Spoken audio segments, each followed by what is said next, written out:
Hi everyone, this is Sean. Nice to meet you. For people who haven't met me before, uh, say hello. So today I want to record a video to walk through the columns, storytelling process. Some of the content probably we have talked about a lot in the previous videos. Some of the updates I want to highlight them as well. At the last, I also want to talk about the exciting part, the plan for the columns 2.0, very shortly.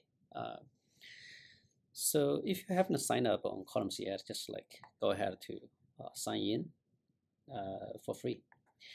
And let's jump into my workspace and just run through an example. So firstly, you probably learned every single story you presented here has multiple versions, and you also have a lot of actions here. Um, all the actions here to do a lot of things, right? For example, like you can do sharing, you can do add them to existing page, you can set a schedule on that, so you can auto update. You can clone to make a new copy, version management, preview. So this is one of my stories. So let's look at one example.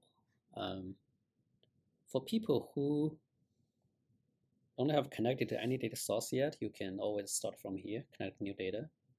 So you can have all the options, like the integrations we have built for you. For example, one of the popular one is Notion database. You can basically just like connect the Notion and select whatever database you want to tell story with. Select them and confirm. Yeah, actually we can do that. Pick one example, for example, like this Notion data sample. So once I confirm, it loaded the data for me, and I can basically automatically get my time series column set up. I can just directly connect that. Once I connect that, you can see this is a time series data, so you can see the time range there. But my current query actually is not time series graph. One of the very useful things is we have one link. It's called Data Outlook. This one opens a dialog. Actually, has a lot of great stuff for you to discover. We can see that there's like three major parts. One is query generation, so it can help you to generate query by natural language. You can type your questions here. We can also generate some recommendations. You can click any of them. For example, I want to see a map, right? Generate the map for you with the sum of the value as the metric. If I want to see a sum of the value by timeline, I can see the timelines of that. This is something I want to highlight is basically once you have timeline query, you can easily to click the timeline to adjust the time series presentations for yourself. Very useful. For example, I like the bounded time because I want to see the fitting my data into the bounded time range, right? Like weekly or monthly. So you can just like one click to get different view you want. So this is daily view, weekly view. If you don't do that, actually, it will smooth the whole time range into a fixed window. The window is decided based on your choice, or is auto decided by columns itself. Yeah. Another interesting thing is basically when you add in a separate unit. For example, I can do rank, or I can do the stats, right? And you can see the multiple breakdowns here, which is automatically built in the timeline for each of the breakdowns. So this is also very useful. Many things you can switch your queries by chart wizard. You can select any of them and just select required field to generate each all the supported charts here. The last tab you can see columns have already built all the statistics for you. Summary, right? Basically for each column, each field, you can see number of rows of them, mean value, max value, sum, if they are numbers, or if they are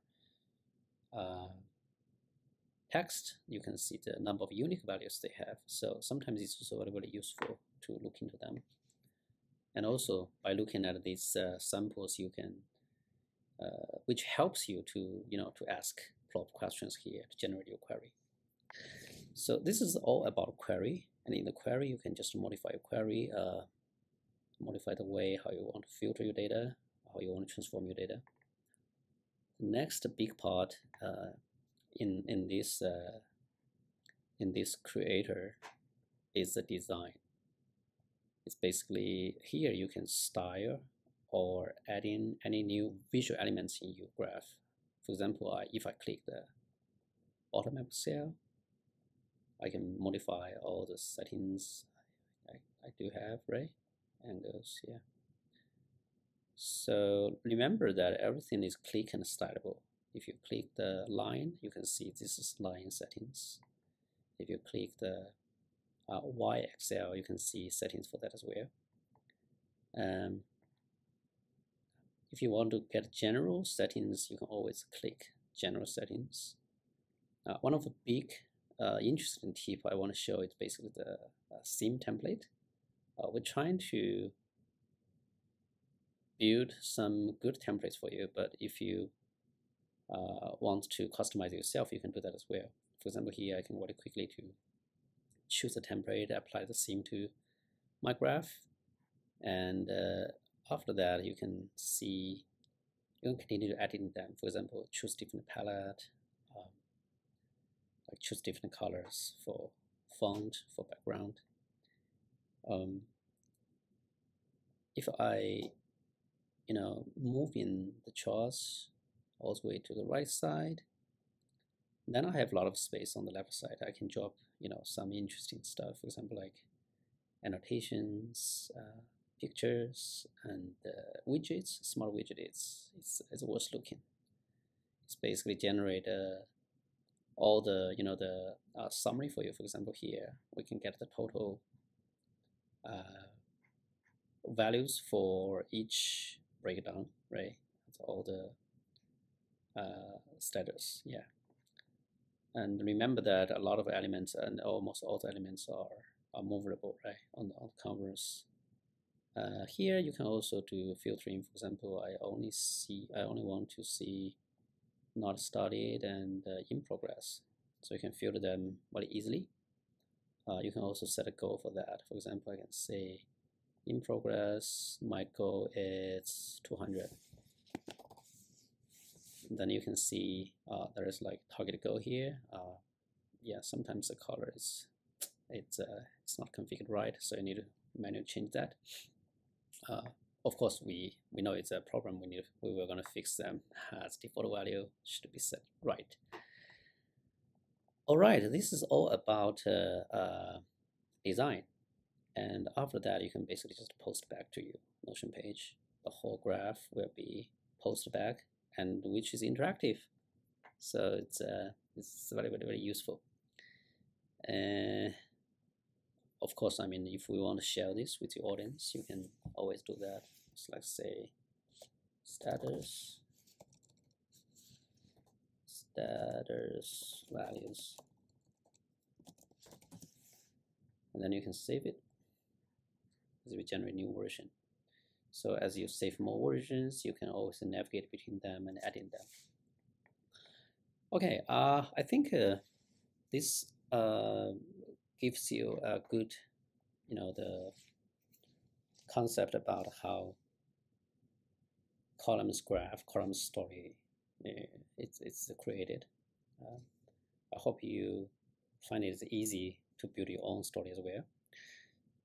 Lastly, I want to quickly talk about what's the next step for columns. So as you can see, we are sometimes referred as columns AI, and we really mean that, even though today we haven't invested a lot on the AI part.